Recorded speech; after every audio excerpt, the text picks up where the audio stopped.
The scratching started subtly. A light rasp against my bedroom window, like a branch brushing against the glass in a gentle breeze. I live on the 10th floor of a relatively new apartment building. There are no trees anywhere near my window. That's when the unease began to fester. My name is Clara, and up until a few months ago, I'd considered myself relatively normal. I work as a freelance graphic designer, spend my evenings lost in books or binge-watching terrible reality TV, and generally enjoy the quiet solitude of my life. Now, quiet is a luxury I can no longer afford. Initially, I dismissed the scratching as my overactive imagination. Stress, maybe. I'd been working long hours on a particularly demanding project, and sleep had become a fleeting visitor. But the scratching persisted. Nights bled into each other, marked only by the increasingly frantic rasp against the glass. Then came the flowers. A single, blood-red rose appeared on my doorstep one morning. No note, no card, just the rose. I threw it away, telling myself it was a misplaced delivery, a random act of kindness gone astray. But more followed. Lilies, their white petals tinged with a disturbing brown. Orchids, their exotic beauty somehow menacing. Each flower arrived silently, anonymously, a chilling reminder that I was being watched. I went to the police, of course, tried to explain the subtle terror that was slowly enveloping my life. They were polite, professional, but ultimately unhelpful. They needed evidence, tangible proof of a threat.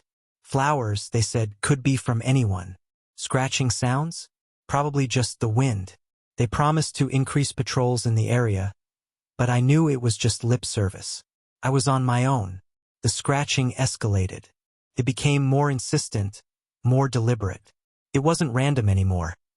It was rhythmic, a distinct pattern that burrowed its way into my skull. 3 short scratches, a pause, then 2 more.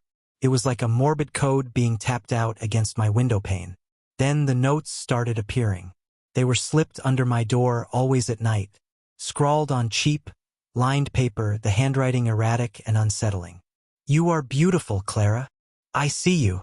You cannot hide. Each note sent a fresh wave of icy dread through me. The words were simple, but their implications were terrifying. This wasn't a harmless admirer.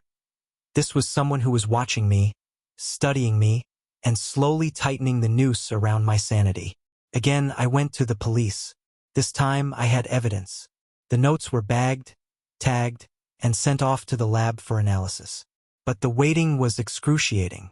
Days turned into weeks, and the scratching continued. The flowers kept arriving, and the notes multiplied. Each new message was more disturbing than the last. I know your secrets, Clara. We are meant to be together. Soon you will be mine. Sleep became a distant memory. I boarded up my windows, barricaded my door, and huddled in the center of my apartment, listening to the relentless scratching and the silent whispers of my own fear. I installed security cameras, hoping to catch a glimpse of my tormentor, but they only captured empty hallways and the flickering shadows of my paranoia. One night, the scratching changed. It was no longer on the window. It was on the door. A slow, deliberate scraping like fingernails dragging across the metal. I pressed my ear against the cold steel, trying to discern the sound, trying to understand what was happening. Then I heard it. A voice. It was a low, guttural whisper, barely audible through the thick wood of the door. Clara, let me in. I froze, my blood turning to ice. I didn't recognize the voice, but it was laced with a chilling familiarity, a sense of impending doom that resonated deep within my soul. I stumbled back from the door, my heart pounding in my chest. I grabbed my phone, my fingers trembling as I dialed 911. But as I brought the phone to my ear, I heard a click. The line was dead. Panic seized me. I was completely alone, trapped in my apartment with a stalker who was growing bolder, more brazen, and increasingly dangerous. The scratching intensified, morphing into a frantic pounding. The door shuddered under the force of the blows. I knew it wouldn't hold for long. I ran. I fled into my bedroom, desperately searching for a weapon, anything to defend myself. I grabbed a heavy glass vase from my nightstand, my hands shaking so violently I almost dropped it. The door splintered.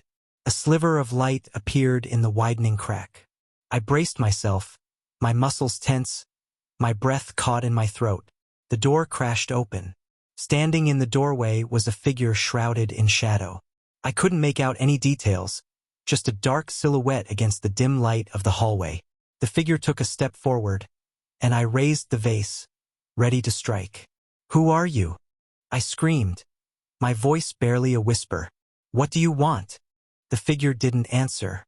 It just continued to advance, its movements slow and deliberate, like a predator stalking its prey. As the figure stepped into the light, I finally saw its face, and I screamed. It wasn't a face I recognized. It was gaunt, pale, and twisted into a grotesque parody of a human visage. Its eyes were black and empty, devoid of any trace of humanity.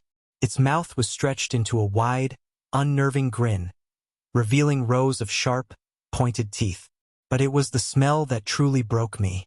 A rancid, sickening odor, like rotting meat and stale formaldehyde. It was the smell of death and decay. The figure lunged. I swung the vase with all my might, hitting it squarely in the face. The glass shattered, and the figure stumbled back, momentarily stunned.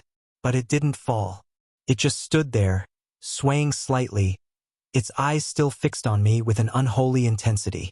I knew then that I was dealing with something beyond human comprehension. This wasn't just a stalker. This was something far more sinister, something that had crawled out of the darkest corners of my nightmares. I turned and ran, fleeing into the bathroom and slamming the door behind me. I locked it, knowing it wouldn't hold for long, but desperately hoping for a few precious seconds to gather my wits. I looked around the small room, frantically searching for another escape route. There was a window, but it was small and narrow, barely big enough for a child to squeeze through. I climbed onto the toilet, reaching for the window latch. My fingers fumbled with the mechanism, my hands slick with sweat.